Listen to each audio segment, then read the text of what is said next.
Hi everybody, this is Pramita here, and remember the journal that we were embellishing on the pages. We had done some collages and it still needs to be finished basically. So I have, if you have not watched the previous part, then I'll put a link to the previous one below. And here we are starting some of the new pages. So this is a floating pocket I have made. It's actually made from vellum, and then there is a journal card inside. I'll show you how it looks. And now this is these are the pages that we need to do a little bit of collage on. So I'm just going through the pages and just getting to know what I should do, because this is totally impromptu, absolutely random, organic kind of video. I don't like to plan things ahead in videos too much, because then you don't get to see the actual process. It looks very contrived, but it's not that I always do that, but I try to keep it as organic as possible. So here I have this basket full of scraps that you remember from our previous video. So I'm trying to use up these scraps as well as embellish the pages. So I know this pocket is going to be on this side, and I just want something to cover that blank space. So probably I'm going to tear it into some sort of a shape that would cover some bits and pieces of the page, but not entirely. So what I'm doing is I'm just following the shape of that line that this paper had, and I am just going to lay this down and see how much I can use. So I have as I said before, I don't always ink things up, but I try to use sometimes. So that's what I'm doing. I'm using this ink blending tool, which I am not a very big fan of, because it's it doesn't have any issues. Like maybe I'm not comfortable with this rectangular shape. I do have a round one. Unfortunately, I can't seem to find that. It must have been buried under some sort of papers and scraps or journals probably, because I am working on a lot of journals at the moment. And also there are some news on my work front. I will probably be launching an online class. So if you are interested, keep watching. If you have not yet subscribed, then please subscribe to the channel, and please comment below, because I know it sounds very random, but if you do comment, then it improves the algorithm for my videos on YouTube. And if you like this video, then it makes a world of difference to me. So I'm just looking into these bins that I keep for my projects. So these are the scraps that I have from this project. So probably I'm going to try and use them as much as possible in this one. So I'm going through this. This was a tiny tag that was in the kit, and I'm trying to insert that somehow. Unfortunately, I will not be using that. You will see subsequently I decided that it doesn't look nice. It is looking very unsuitable, you can say, in this page. So I decide not to use that. Instead, I will use a label. So I don't like that. And I changed my mind. I just, decide to do something else. And I go through this, and then I find this label sort of thing. And I'm going to add that. So, but again, I don't ink things up entirely. As you can see, I'm not inking this label. I'm just gluing this down. Because what happens is, once we start inking everything, the edges become too prominent and they stand out too much. So if you want to soften the edges a little bit, you might want to skip inking in all the steps. in some parts it's better not to ink, you know. It's from my personal choice. If you choose to do something else, it's totally fine, because you know there's nothing wrong or right in a journal making or collaging. There's always a way out, and everybody has their own preferences. I prefer to keep it like this. So I have made this booklet sort of thing. This is actually a mini journal inside a journal. So I want to do some sort of collage over here. So I'm going to put this music paper scrap that I have, but I don't like that over there because I want a broader kind of look. So I'm taking this paper. This is actually a scrap from my design team project for Shabby Dabby Doodah. I am using this paper scrap. So this has a little bit of music sheet, floral kind of background. So I like that and I want to use that. So I'm going to put that on the top, but it's a little bit bigger. So I'm going to take this off and I'm going to glue this on the page itself. Now again, you can see I skipped the inking part. I only do the inking when the edges are too white, stark in the face, or sometimes when I want to, you know, see the edges stand out a little bit, then only I do the inking. So this is the middle of the signature, and here I have another page where I want, or I can use this you know, tiny bit that I have from the previous scrap. So I'm using that up because the main goal for me to do this collage, this type of collage on pages, is to use up my scraps, you know. I really do not like to carry over scraps from one project to the other unless until it is absolutely necessary, because though I love to do collages, I do not like to handle scraps too much. So I tend to use them up as much as possible in the project itself. And sometimes it's not possible, but sometimes it is possible, and I like to do that. Make small tags, some jewelry. I'm just trying to move the camera a little bit, and you'll see I am not being able to do that. So there is a tiny clip that got missed, you know, in the process, but that's okay. I have not proceeded any further. I am where I left.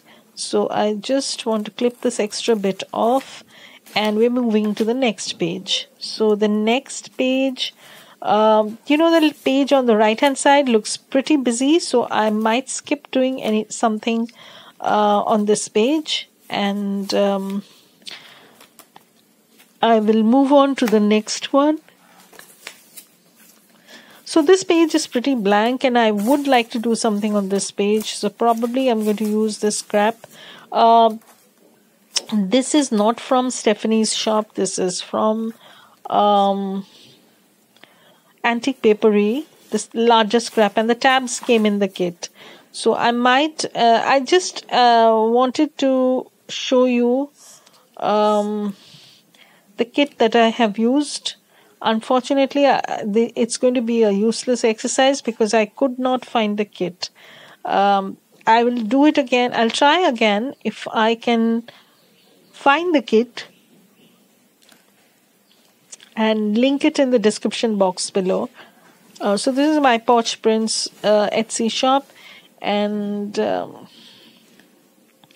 I scroll through the kits, but you know, I don't see it because it's not something new. It's an older kit, and the older kits are generally, what happens is the older items get pushed at the, you know, end of the featured kits. So what happens is it's difficult to look for them, and Stephanie has so many beautiful kits in her shop.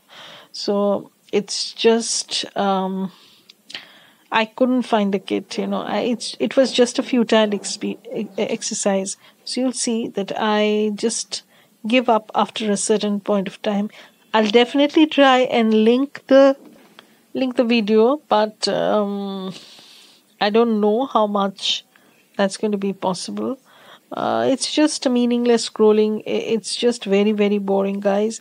I'm really sorry for doing this, but it's just that I wanted to be a bit more resourceful and wanted to link that, but it's just, it's not possible. So I'll try and find the kit and link it below if it is still there in the shop.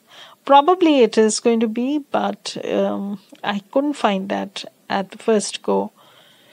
So, so you just see me scrolling through these items, and towards the end I just give up. I couldn't find the kit, so I just give up.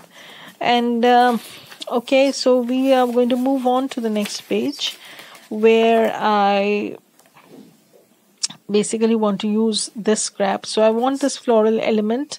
This is not from Stephanie's shop. This is from Antique Papery, as I said before, and it is also one of my favorite shops.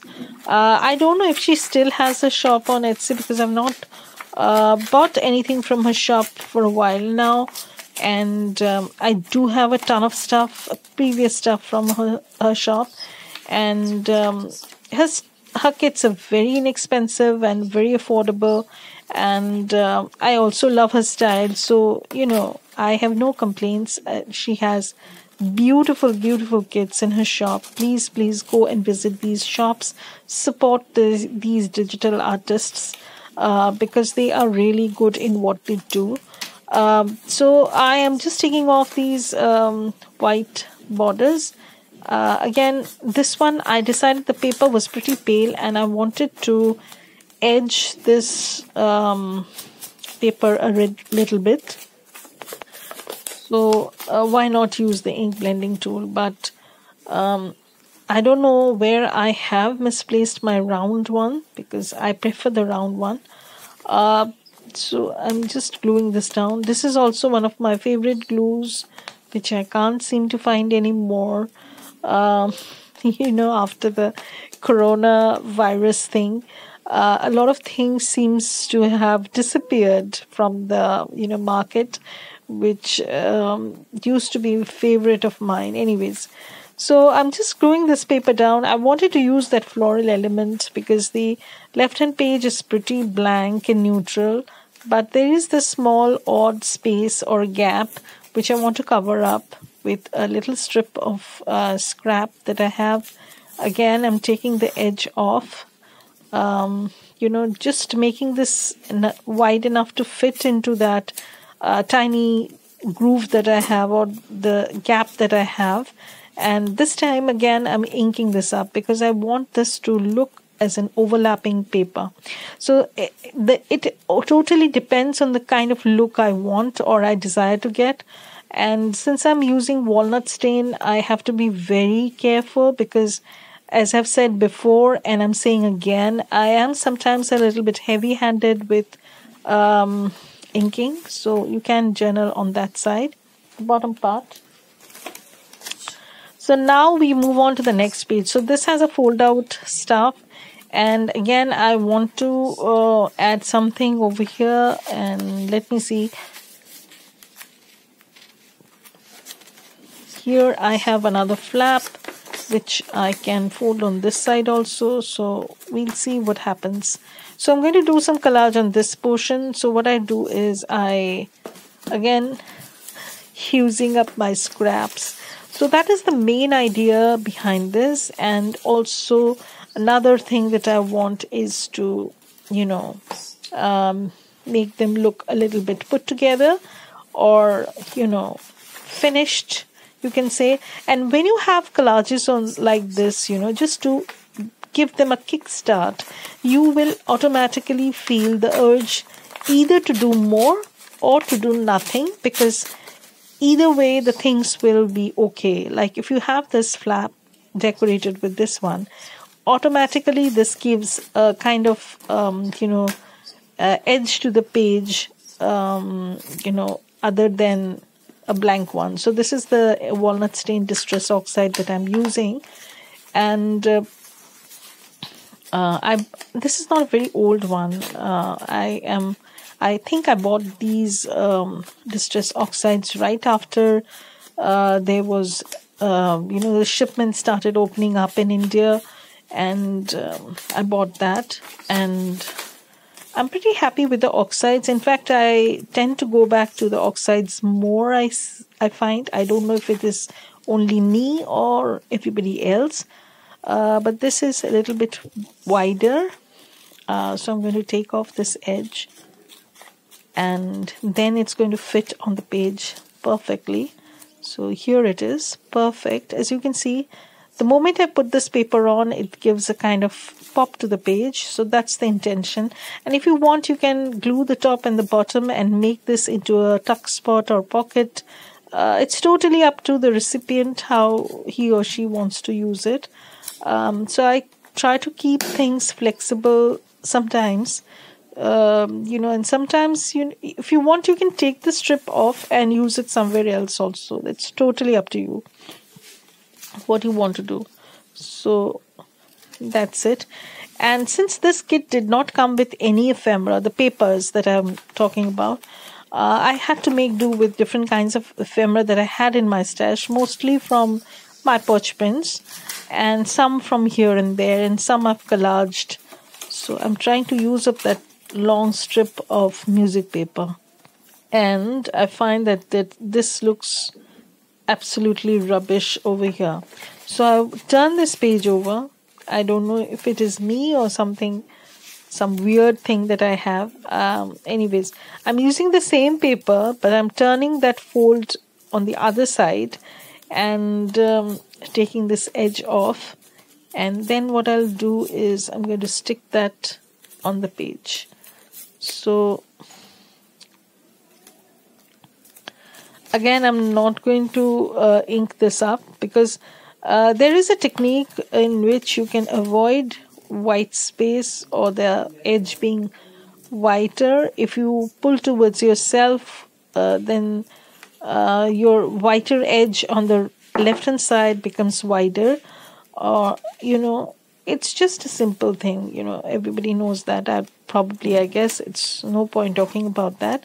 So I'm just adding another tiny scrap over there, and that's done. So I'll probably add a few labels here and there once I finish stenciling and stitching the cards and everything, so that it looks it looks more put together, I can say. And these are some of the tabs that came in the kit. So what I'll do is I'll probably take the paper part off, because I've not printed them on cardstock. I'll glue them with the help of PVA glue on a thicker piece of cardstock, so that they become very sturdy tabs. And then I'm going to add them into the journal. So I'm going to probably use them somewhere. So I'm going to keep that fact in mind, that I want this to be done. And here is actually a pocket, but I've not done anything to that. And there is another side, I'm looking at the front portion. There is another one. So I need to do some sort of collage over there. Here is actually a floating pocket. So, okay, I have used some packaging. And what I've done is I've used a paper and covered it with packaging, cellophane sort of thing, and made it into a floating pocket. And I have inserted this tag inside. And you can see on the right hand side there is a tiny punched hole. I'll probably add a little bit of charm or sari silk or something and keep it floating. If you want, you can add it any way you like, but I personally would like to keep it floating. Sometimes, you want things like that. Flexible things, you can say. So I'm going to add this tiny bit which is left, taking off the whiter part, and then probably I'm going to have to ink the edges up.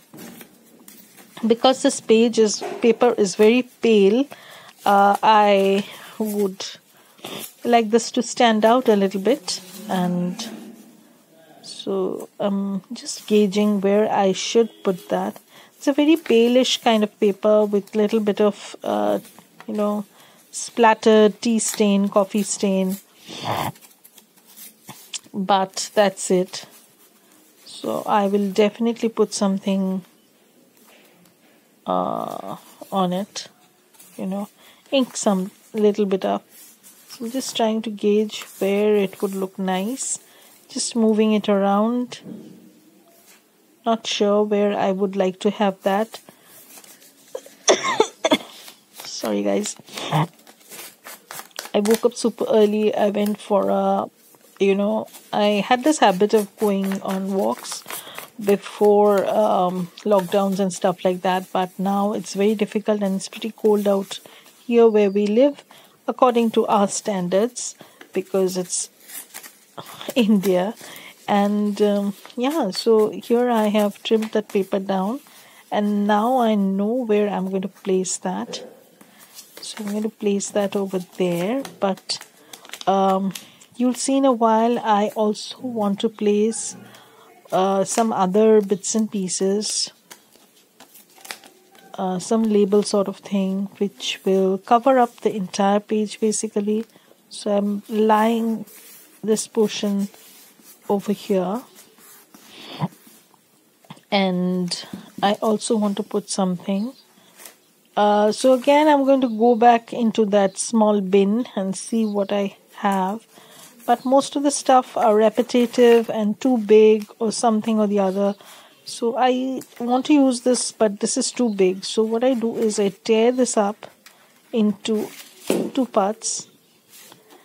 And I'm going to use the top part as a label. This is a vintage ad, I think, and it's okay. So these papers are from Stephanie's Collage kits. I'm so bad with these. I don't remember the name of this kit, but it was a collage kit, and it had all the floral elements that she usually has in her kits, along with vintage ads and stuff like that. It's a very multi-purpose kit. You can make them into ephemera. You can use it as page, whatever.